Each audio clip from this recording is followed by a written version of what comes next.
we're going to review a little bit of what we did last week, and then we're going to practice a little bit of what we did last week. And the first few weeks is going to feel a little tedious. Wait, I didn't start recording. Hey, Erev, good evening. We're just starting. Okay, so Erev Tov, we're starting the third class in our series. Welcome. We're just starting.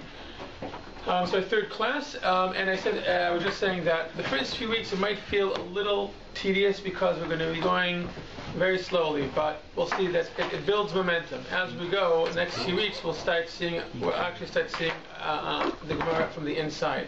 But the first few weeks is really going to be, we're not going to be learning Gemara, we're going to be learning, so the biggest focus for the first few weeks, even more than the first few weeks, maybe in the first few months, we're not actually going to be learning Gemara. We're going to be learning a different topic called how to learn Gemara, and it's not the same thing. We're going to be learning methodology, and then once we feel comfortable enough with it and we practice it enough times, we'll start applying the methodologies that we're learning to the text of the Gemara itself.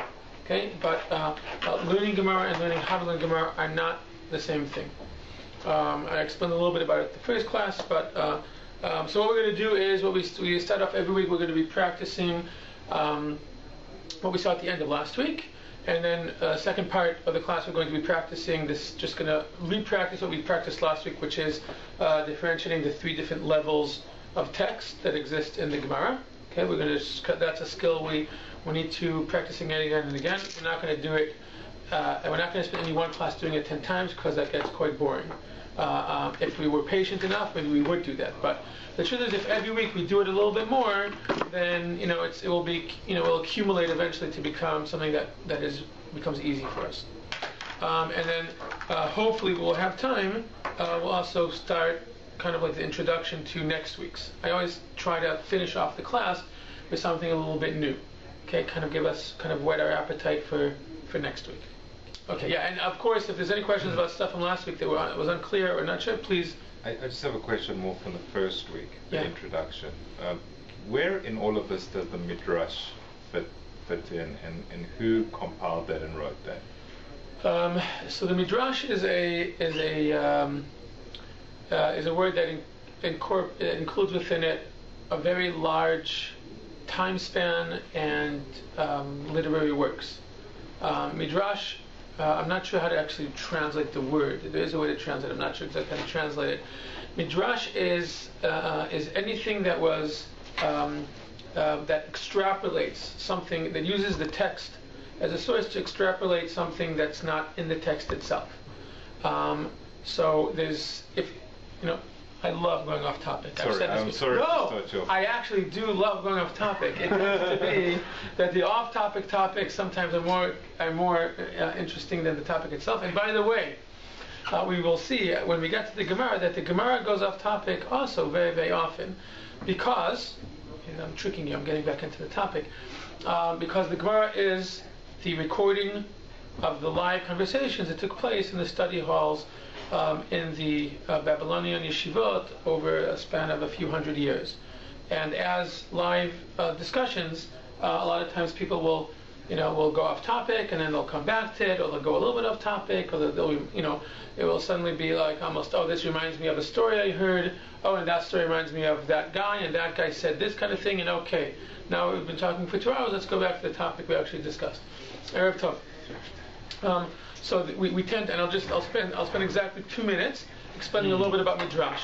So Midrash can be divided with very broad strokes into two types, two categories. This isn't really part of our material, but general knowledge, it's nice, so it's important. There's Midrash Halacha, okay, and there's Midrash Aggadah, okay. Midrash is, again, I'll check for next week what the actual translation of the word Midrash means, but it means to extrapolate from the text itself. And the two categories are Midrash Halacha and Midrash Aggadah. So Halacha means extrapolating something from the text from which you learn a practical halacha, and a practical directive, something you actually have to do, something that translates into behavior and act, versus Midrash Aggadah, which is extrapolating something from the text which is does not affect behavior and directive and practice, rather is more of a moral or philosophical concept. So for those of you who on occasion might attend my Shabbat class, and you'll hear me a lot of times when people will talk about the let's say the stories that do not appear in the text, but we are used to elaborate in the text, to fill in the gaps of the text, to make it sound more appealing, or to, those are what we call Midrash Aggadah. Now, it's not just things that people invent. I'll give you a classic example of a Midrash Aggadah, okay, and how the Midrash works. It's not just people are inventing things. So a quick example, and then we'll get back. Entire topic. So for instance, 2 weeks ago, we read about the plague of the frogs, right? So the pasuk says, I use red, but keep it separate because these are mine and these are not. It says about when it describes the plague of the frogs itself, the actual frogs coming up. It says the following. It says, Vatal Hatzfardea, okay, which literally means, and the frog came up, meaning came up from where? Arose from where? From the river, right? Now, anyone hear the Midrash, the story about the fact that there was actually one frog? Okay, I'm sure you might have heard your kids. They love telling the story. There was one huge frog that came out of the river, and what happened? They hit it. They went and they hit it, and every time they hit this huge frog, what happened? A whole bunch of little frogs jumped out. And the more they hit it, the more frogs came out. Kids love this story because it's so descriptive and it's so easy to imagine it. It's like this. Now, of course, you got to wonder if you're talking about trying to be a real description. You would think that wouldn't they stop after the first time? But okay. But so you hear that, it's like, okay, that just sounds ridiculous. Why would Chazal even come up with such a thing? And the answer is because the word Sfardea is singular. If it would be plural, what would it say? Sfardeim. Right? It would have the Yud Mem, which is the plural. Okay? So, Chazal come and see that it says, Vatalat Sfardea, the frog came up. Okay?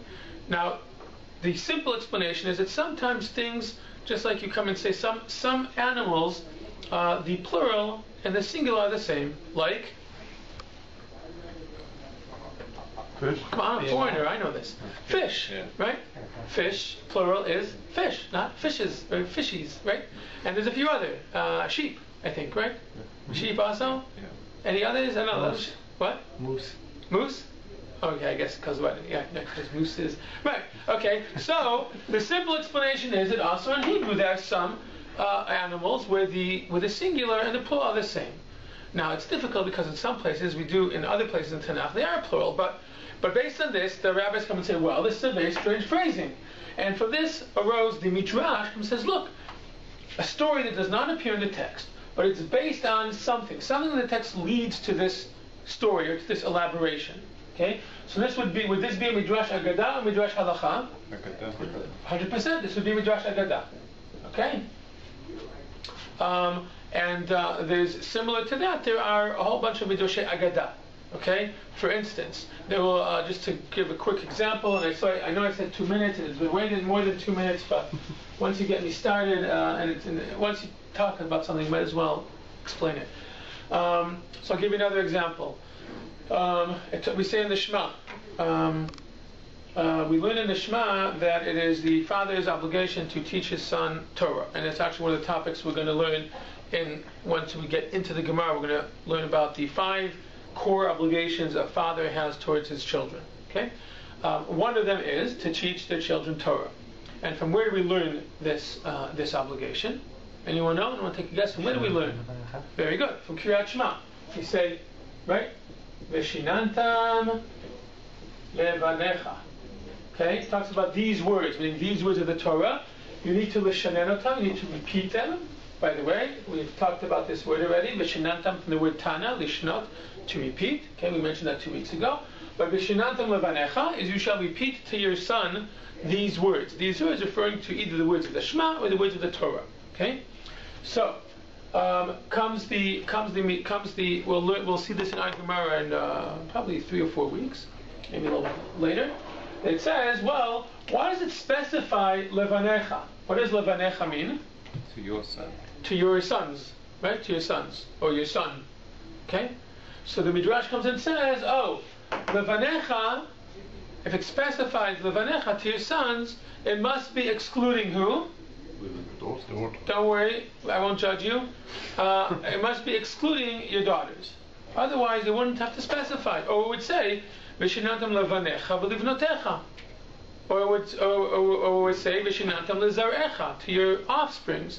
The fact that it specifies your sons, the rabbis come and say, "Oh, sons, okay, and not daughters." Okay? Would this be a Midrash Halacha or Aggadah? Halacha. 100% Midrash Halacha. Because from this comes the ruling that one is not obligated to teach his daughter Torah. One is permitted to teach the daughter Torah, yes, but one is not obligated to teach the daughter Torah. I'm not going to open it up now. Is that okay? Not okay? That doesn't sound so politically correct. Fine, maybe for a different time. But that would be, so the Midrash is an extrapolation of something in the Psukim that leads either to a Halacha or to an Aggadah. But it was compiled over, there's a lot of different collections there's Midrash Rabbi, there's a whole bunch, there's a whole bunch of collections of Midrashim that have been put together over the centuries, even as late as the 7th and 8th and even 13th century. The people took different midrashim from different places and compiled them into collections. But a lot of what's happening in the Mishnah and the Gemara is midrashim. Is darshanut. Is looking at the psukim and extrapolating something from them and arguing amongst the rabbis, is this extrapolation correct? Is this extrapolation correct? Is this extrapolation well-grounded in the verses? Not well-grounded in the verses? Does this fit or contradict with other sources? And they discuss either the logic of them, or the origin of them, or the veracity of them, things of that sort. Okay, sorry. No? I don't know, everyone here hopefully. Yeah, it's important. It's okay. So some of it is in here. Yeah. Okay. Meaning drash.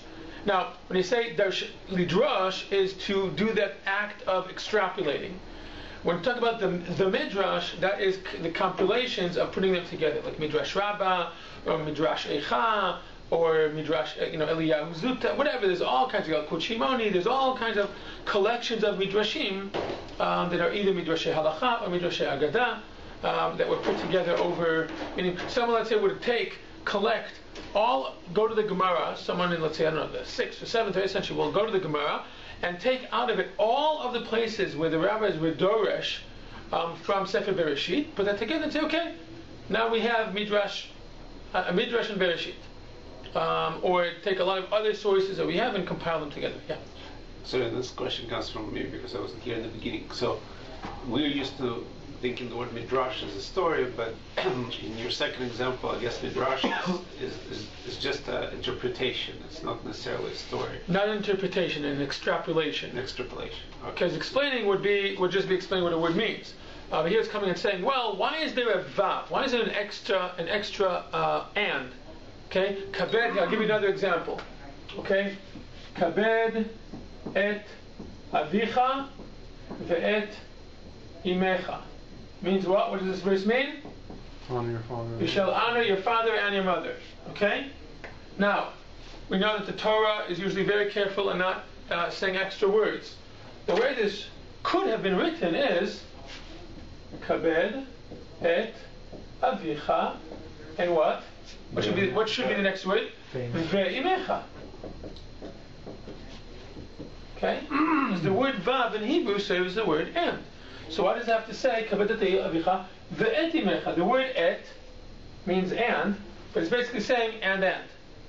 Okay? You don't need this extra word. Just say kabedet avicha ve'imecha. It would mean exactly the same thing. So comes the Gemara and says, well, or the Mishnah, or the Tanaim, the rabbis of the Mishnah, who, as we said in the first class, their job is to explain or apply, the words of the Torah. You say, well, what is it? This word must mean something, must be elucidating, must be hinting, must be trying to teach us something, additional. And there's different opinions about what this is that it comes to add. Saying this is obviously coming and saying there's another and someone else needs to be honored. Okay? So I'll give you two of the several explanations that I brought. One, Rabbi Akiva comes and says, this comes to say that there's, again, it's adding an unnecessary and, so there's someone else. So just like you need to honor your father and your mother, so he comes and says, oh no, excuse me, I forgot who said that. I don't know if it's Rabbi Akiva or not. I think it is Rabbi Akiva, who says this is to add on also older siblings. I've always had a bit of an issue with this, being the youngest of three. So, but this comes to add on that just like a child needs to, a person needs to respect his parents, he also needs to respect, as part of the family hierarchy, he also needs to respect his older siblings. Okay? So, that is a Midrash Halacha. Because, now it's not that this word et means older brother or older sister. That's not what the word means. So the Midrash is not explaining the word. The Midrash is coming and saying, there's something here which is unnecessary, or something here that's unclear, or something here that's superfluous, or something here that is out of order, or something here that could be written a different way, or something that's written somewhere else also, and therefore it must be saying something else. Sometimes it's based on a tradition that they were just taught from the rabbi, who was taught from the rabbi, that this is what this is trying to add on. Sometimes it comes from logic. Okay? So that's close parentheses, a little bit about Midrash, but it is connected, because so much of what we're going to see, specifically in our sugya, we're going to see a lot of darshanut. Okay, so good. Any other questions on what we saw previously or on this? Okay, so what we saw last week, we started to talk about Gemara topography.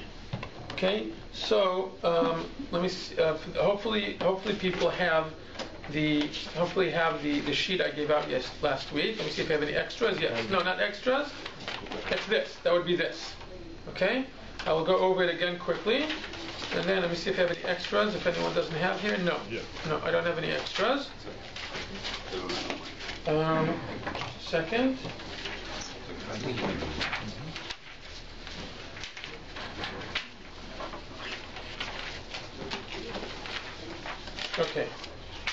Okay, so let me just review it quickly. Okay, please excuse the circles, okay? I was just kind of trying to give an idea that there's concentric circles that are going on here, okay?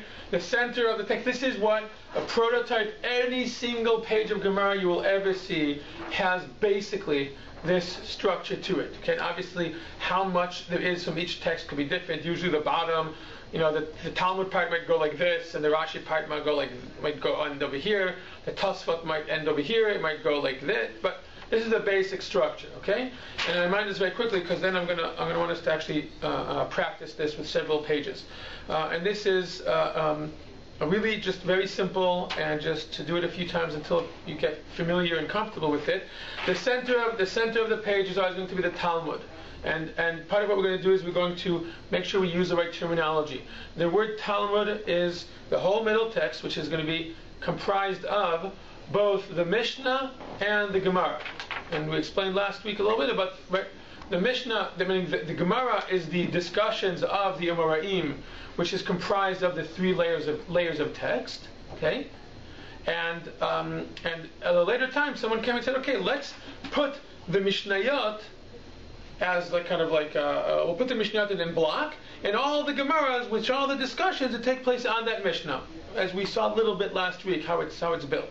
So the Talmud is the combination of the Mishnayot and the Gemara, which is all the discussions on it. Okay, and that's the middle part. And then over here we have Rashi. Okay, that's the first circle.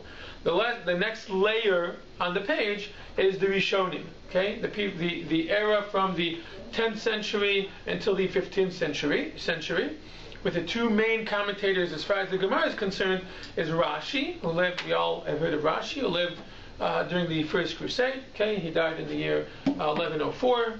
Okay, so he lived in the 11th century. and his job is first and foremost to explain the text. What did we say?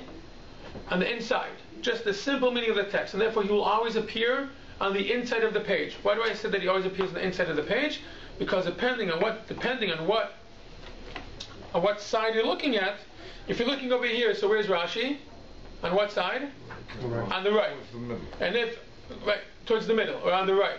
And if you're looking at this side of the page, it's going to be on the left. So it becomes useless to try to remember that if Rashi's on the right or on the left, because he's neither. It depends. He's both. So it depends if you're looking at Amud Aleph or Amud Bet, which I'll explain in this. I'll remind us in a second. So the best way to remember where Rashi is he's always on the inside. Why and how do you remember that Rashi's on the inside? Because that's what Rashi does. He explains the text. This is just a trick. I made this up. Okay, just a trick to remember. That Rashi's goal is to explain the text inside, meaning what do the words mean? What does the sentence mean? That's it. Okay, and on the outside, okay, we have the Tosfot. The word Tosfot means from the word lahosif, like the word Yosef. Okay, which is to add. The Tosfot are on the outside because their main goal is to explain how what it says over here relates to other sources. How this relates to things outside of the page. And that's how you remember that Tosfot is always not on the right, not on the left. Rashi is on the inside of the page, Tosfot is on the outside of the page. You said there. I thought Tosfot was one person. Tosfot is a combination of close to 200 different rabbinical scholars. Okay?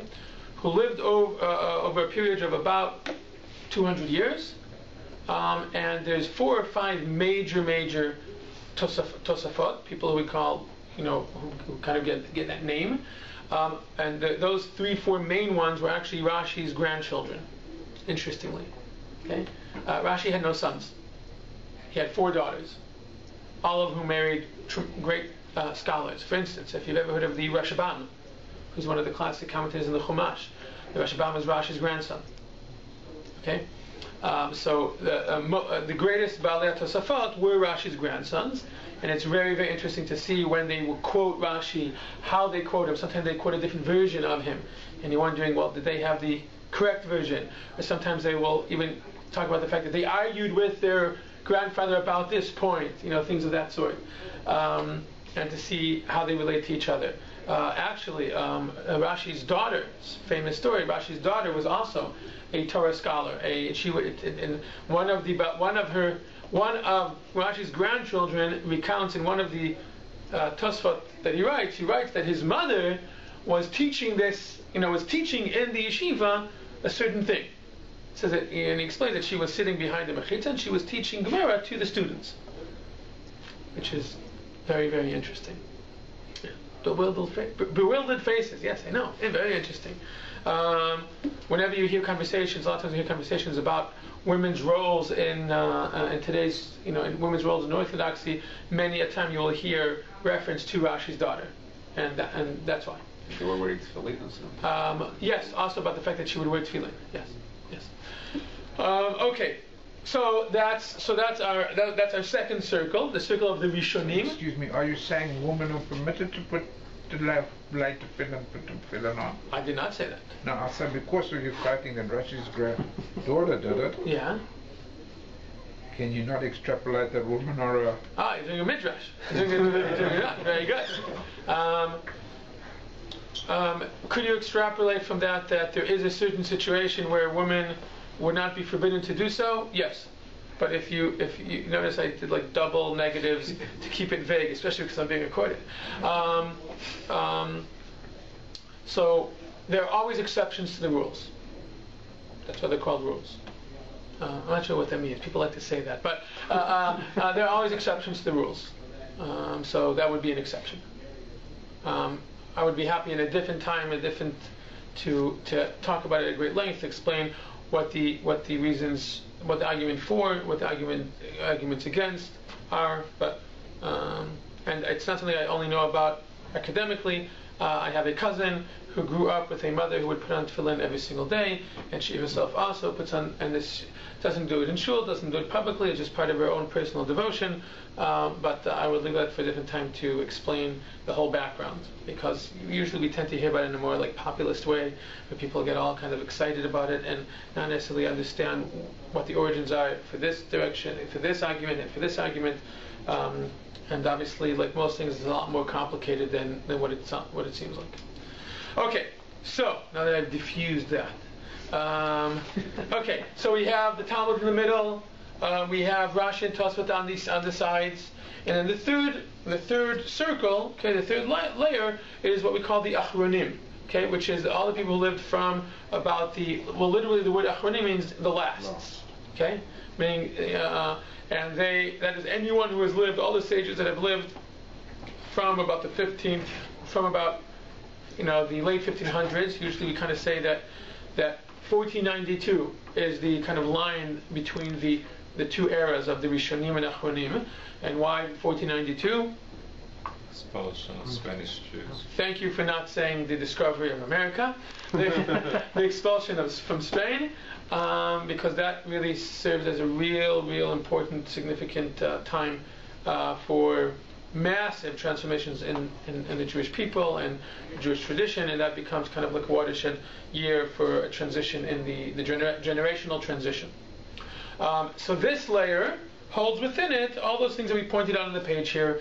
You have on the top, we have the name of the chapter, the number of the chapter, the name of the tractate, the page, and then over here I pointed out there's other things on the side which for us are not important.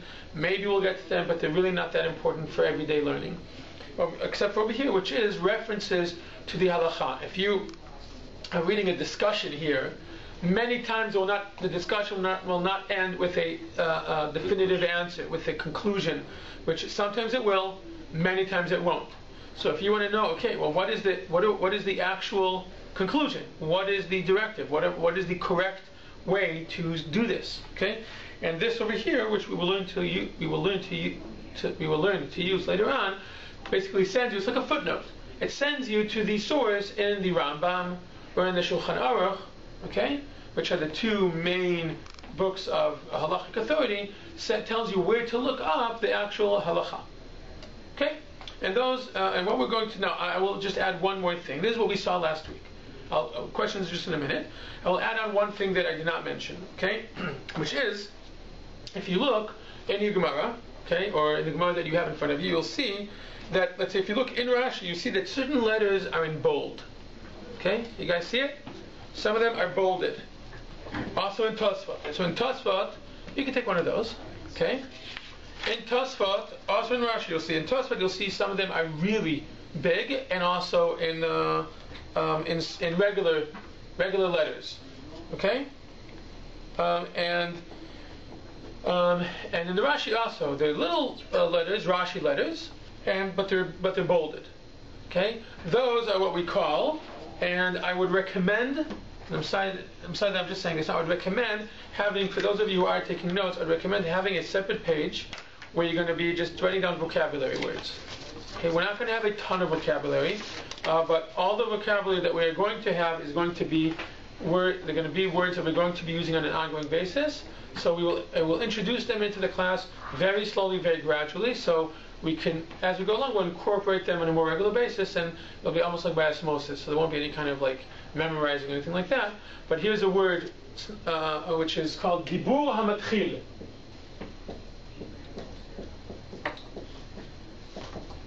Okay, Matchil comes from the word Hatchala. Anyone know what that means? Beginning. Beginning. Very good. Okay, so Hatchala Matchil means that begins. Okay, that begins. Okay, and Dibur, what does Dibur mean? Where's the word ledaber? To speak or to say. Okay, so it doesn't. Sometimes things don't translate exactly, because I'm going to translate now. It's going to say that doesn't sound like a sentence or a phrase. But Dibur Matchil, the saying that here, the saying, not as a verb, as a noun.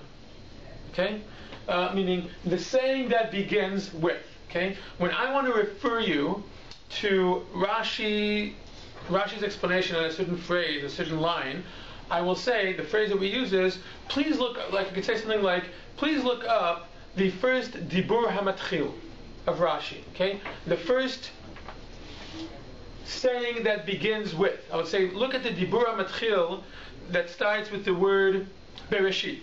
Okay, let's say, so you would open up the Chumash and you would look for where Rashi, before Rashi explains the pasuk bereshit, he's going to first tell you, how is he going to tell you that he's about to explain the words bereshit? He's going to write bereshit. If you open up a Chumash, you'll see this. It says bereshit, and then there'll be usually a colon or a dot, and then he'll start explaining what the word means. He first is going to tell you what he's going to talk about. So, if we, you know what, I'm already gonna give out our practice sheet, and I'll show you what I mean. So let's start with here. You ready to take that? So here, please take one and pass it around. And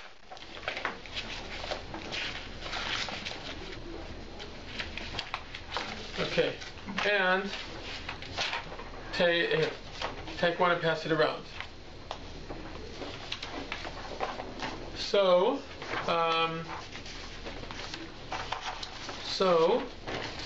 if you could, just so we don't get confused, if you could number the page that I gave you, this one, the Gemara page that I gave you, and write on it 1, okay, on the top right, okay, so we don't lose track of which one we're looking at, because we have several of these that we're going to do in order to practice. Time's already 8:38. Okay. So, for instance, if I were to say that you should look for Dibur HaMatchil of Rashi Dibur HaMatchil She'ein Ba Shve Pruta, if you look at the very top of the page, so I'm referring to the very first, you see it's in bold letters, the very first phrase in Rashi, right? Which side of the page am I looking at now? The right side, okay? Or the inside, in this case, okay? So you see, She'en Ba Shve Pruta, the very top of Rashi, you see those bold letters? So that would be called Dibur HaMatchil She'en Ba Shve Pruta. Okay? The saying that begins, or the explanation that begins with the words She'en Ba Shve Pruta. Okay? If I were to say, please identify for me the last Dibur HaMatchil of Tosfot. Okay? If I were to come and say please find for me the last Dibur HaMatchil of Tosfot. So the answer would be, what is the Dibur HaMatchil? Hatam. The word whatever those letters spell, Hatam, is the last Dibur HaMatchil of, meaning those are the words that he's about to go and explain for us. Okay? Everyone got that? The reason we need to know that is because on the sheet that I gave you that we're going to work on now, okay, so we're going to do the first one together. Okay? So, sorry. We are looking at, you see, it says Gemara page Topography exercise. And the top left says Class 3 practice page. I'll start trying to number my handouts in the best possible way so you can actually put them together and not lose track. So Class 3 practice page. So we are now looking at this page. Okay, so we're just going to practice. We're going to do one on our own, and then I brought a whole bunch of others that you're just going to do. You guys are going to do in Chavruta. Okay, we said we're going to try every week to create this dynamic, to get accustomed to working together. Okay, as a Chavruta, that's the fundamental way in which one learns Gemara, is in a Chavruta with someone else that you can bounce things off each other. So, the name of the Masechet is Makot. Okay, you guys see it? The top left. So that is the name of the Masechet. Happens to deal with the laws of lashes that are given in the court to people who are found guilty of certain transgressions. The name of the chapter is Perek Sheni. No, Perek Sheni means what? Second Perek, right? Sheni from the word Stein. So I would say, what would be helpful if you have your map in front of you. You can borrow mine. Okay, side with it's a little squibbly, but we see over here. Okay, so the name of the chapter is what? Eluhen Hagolim. That is the name of the chapter. And how does that chapter get its name? In the same way that a parsha gets its name. How does a parsha get its name? The first few words of the parsha, right? Bereshit gets its name from the fact the first word in the parsha is Bereshit, and the parsha of Noach gets its name from the fact that one of the first few words is Noach. Ele Toldot Noach. So it gets the name Noach. So the same thing over here. The very first words of a chapter become the name of the chapter. That way it's easily identifiable. Okay? The chapter number is 2. Okay? Perek Sheni is chapter 2. The page of the number. The page number is Tet. So for those of you who are familiar with gematria, which is numerical value, could write 9, but I would recommend sticking, because we want to stick with the lingo. The daf is, and the word for page is daf, and I'm gonna try as best as possible to use the professional lingo. So I'm not going to use the word page. I'm going to use the word daf. The daf number is tet.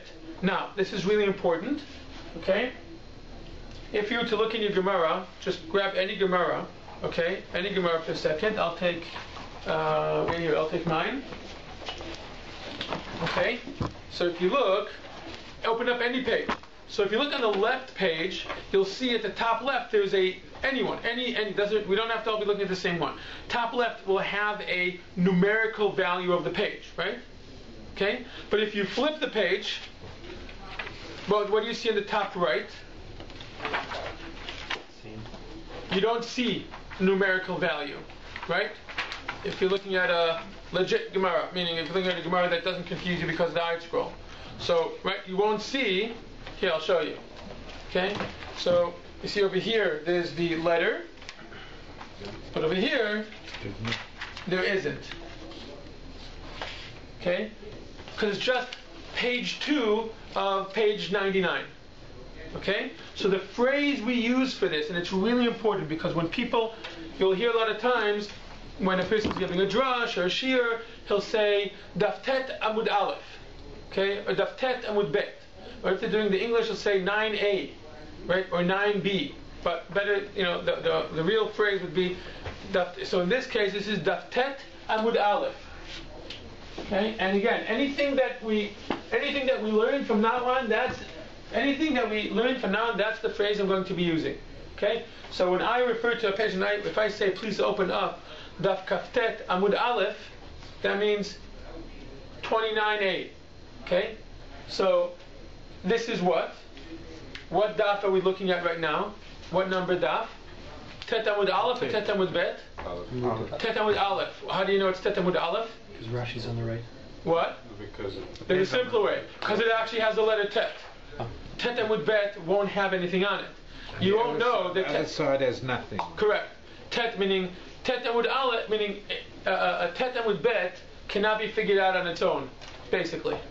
You have to look either at the page before it or the page after it, because it's not going to be signaled. Okay, so we have now. This would go. This for those of you who are keeping a vocabulary thing.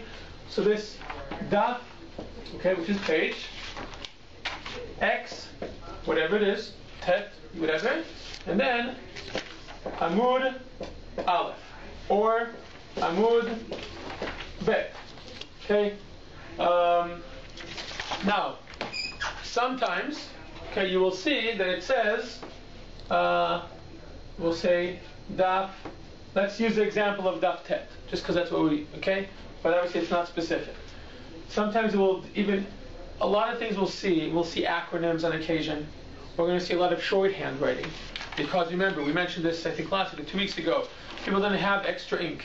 People were being very, so there's a lot of shorthand and there's a lot of acronyms. So sometimes it won't be so, this is long. It will just say, sometimes, or in the worksheets, I'll write, let's say Tet, like this, which stands for what? Amud Aleph, or Amud Bet. And sometimes you'll see in places, and again, some of this is just to acquaint ourselves with the world of Gemara. And the phrase, sometimes you'll see, more often than not, on source sheets you'll see like this, like that, or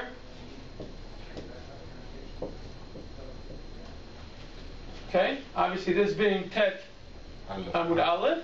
Bet. And this is Tet Amud Bet based on the dots. Okay? And this is very, very common to see it, especially in older texts. Today it's easy to print extra and to whatever, but especially in older texts, this is very, very common. But it's easier to detect because the dot is not on the bottom, which would make it look like a period, rather it's on the top. So Tet Amud Aleph, Tet Amud Bet. Okay? So this is what? What daf is this? Tet Amud Aleph. Okay? So let's continue, and then you guys will do. I have two other pages I want you that you guys are going to do on your own, and then we'll take one from our own Masechet. Okay, the fourth Dibur Hamatchil of Rashi is. So we look for the fourth bolded thing in Rashi. So let's just check for it. Okay, anyone find it? What does it say there? Now again, I know that's an acronym. So what letters does it start with? Lamed. Lamed Kuf, right? It's an acronym. Lo Kashya means this is not difficult. But you can just write the letters Lamed Kuf with a thing. Okay? I didn't actually check these pages before I created this. I just took an arbitrary page and I just wrote this. I don't know how it comes out. Okay. The second to last. What does that say? The second to last. Dibur Matchil. Good. Okay. Dalet Hey. The second to last Dibur Matchil of Tosfot is what? Ela. Ela. There you go. I know this is like so simple. I know it's so simple. But just. We're going to do this just a few times on your own. Just, again, and what this will give you is a very simple but really important skill that any time you pick up, you're looking at any Gemara, you're looking at a page and you just think, I know what I'm looking at. Okay? Just to feel a certain level of comfort and familiarity with the thing. So, okay, so I have a whole bunch of others like this. Please each take, each take two more of these. Okay?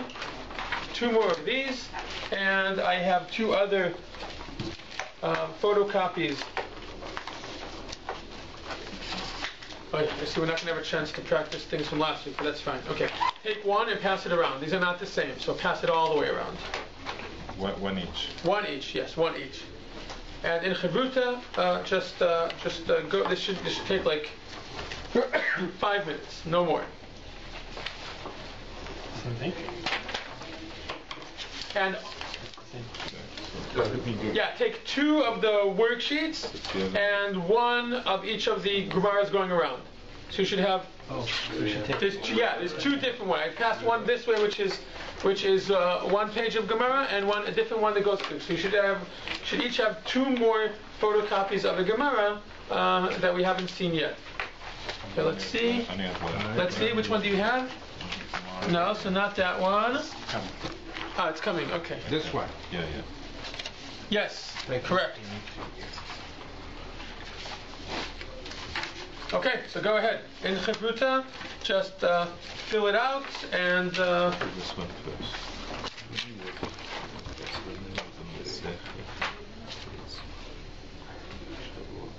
If you're able to do it without the map, that would be great. You agree with that? And then the chapter.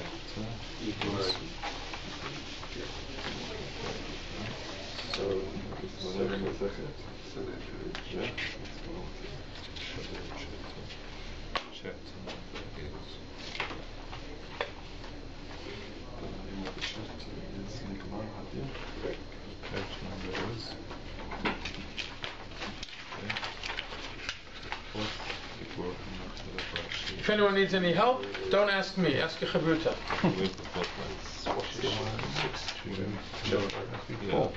What does it say? In the front,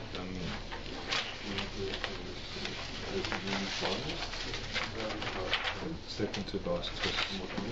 The Gurama what is.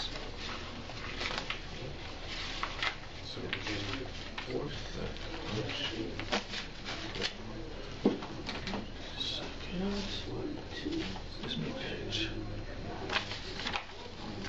My love. You don't. Okay. Alright, so we've done that one. The next one. So this one's good actually sheet. Okay.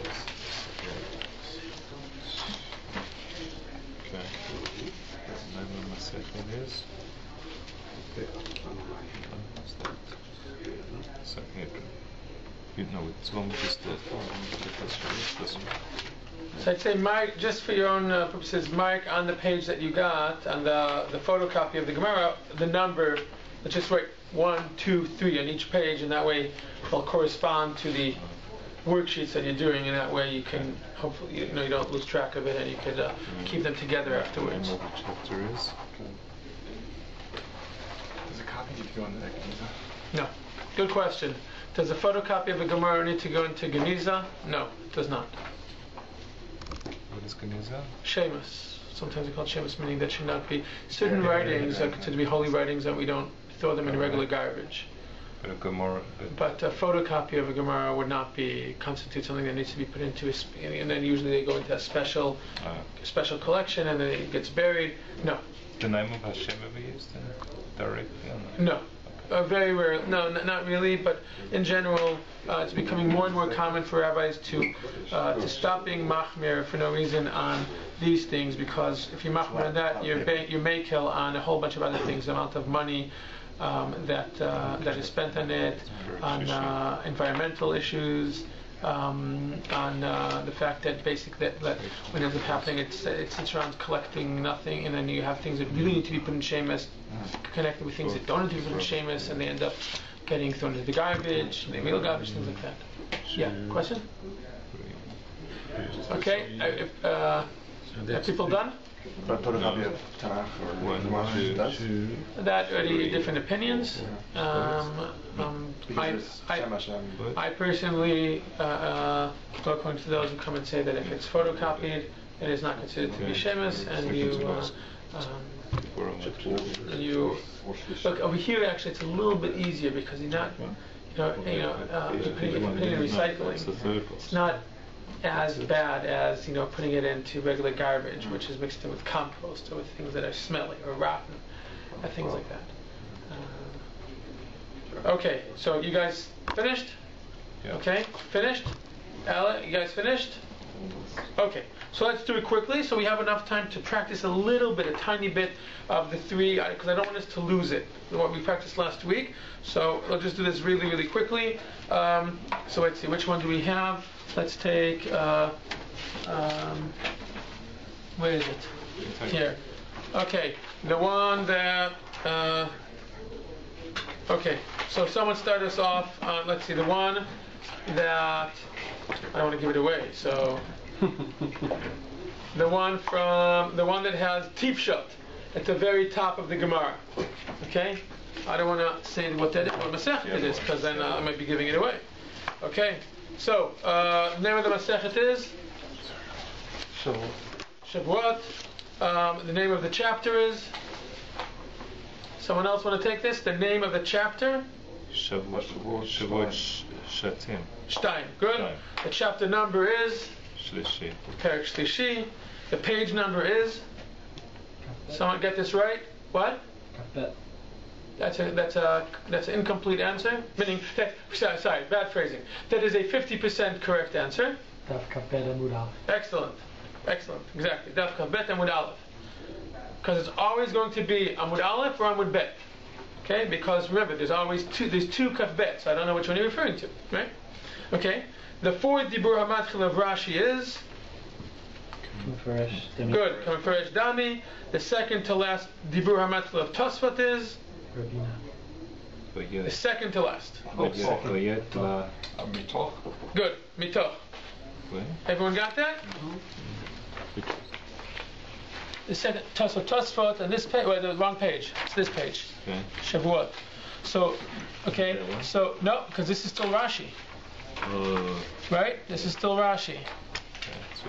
Whereas this is Tosfot. Okay. So this is a good example because this can become very confusing because if you go just according to my map, so you look on the left side, Rashi's on the left side, and you say, oh, this must be Rashi. But it isn't, because if you look at the shape of the page, sometimes, look, Rashi is small, and Tosfot is huge. Okay, so even though it's on the other way around. Reverse. In this case. No. no Rashi's on the inside. No, he's Rashi, but you don't know what side you're looking at. In this case, Daf Aleph. If you're looking at Daf Aleph, I know it's not fair because I really should bring you 2 pages so you can see what it actually looks like. Okay, but there's another trick of knowing, at least in some Gemaras, which one is Rashi and which one is Tosfot. Because even though they both have bold letters at the opening statements, Rashi's are small and Tosfot's are big letters. But also, aren't the page numbers always on the outside if they're on the page? Yes, you're correct. Right. Meaning, if the page number is going to be there, okay, it's always going to be the left side. If it's on the left side, then the inside would be the right. But that sounds really complicated. Meaning, if you followed what we said, then good. I can't remember it that way. Meaning, now that I think about it, I think, oh yeah, you're right. But I myself would get really confused with that, as I'm sure some people here are. But that's why for me, I open up the Gemara and I see. But you're right, if I saw just this and I have to guess if it's Aleph, I'm going to bet, I would wait a second. Well, if the thing appears, then it must be on the left side. So if it's on the left side, then Rashi is going to be on the right. But again, that kind of. I guess if you don't have, unless you can see the spine in the photocopy, then it's hard to right, you can see the spine, so you can. So it's not okay. You know what? As long as you get it right, it really doesn't make a difference. As long as you got it right, okay? Okay, so that's we have. Okay, it's 8:58, so we can either stop now, or we could take a few minutes and try to. You know what? I think we want to start on time. We didn't start on time so much today, but I want to end on time. Okay. So what we're going to do next week is we're going to go into the Gemara and we're going to practice what we practiced last week, what we learned 2 weeks ago and practiced last week, and we'll start next week off directly with practicing the continuation of our Gemara, because this page that we practiced last week is our actual Gemara. Okay? Now when we start learning it on the inside, we'll use our Gemara, but for practices we're going to use a photocopied one, and we're going to bring our highlighters and we're going to continue till the end of the page in identifying the 3 different levels of sources that exist in the text. Okay? And then we will also, again, for those of you who are actually collecting all these many pages that I'm giving out, I'd like to try to give out at the end of the class just a review sheet of everything that we did, although this one I'll give out even though we only did half of what was on the sheet. So for those of you who are collecting, I will also, from next week, I will also, right after I photocopy, I will also punch holes in them. And that way, I know when I come to my class at Orchaim, if I forget to punch holes in it, the next class I need to bring the same amount of copies all over again because none of them will actually have it if I don't punch holes in it. So right after I photocopy, I punch holes, and then no one has an excuse for not still having it. Okay, so Bezrat Hashem, we'll see everyone next week, and everyone have a Shabbat Shalom. Shabbat Shalom.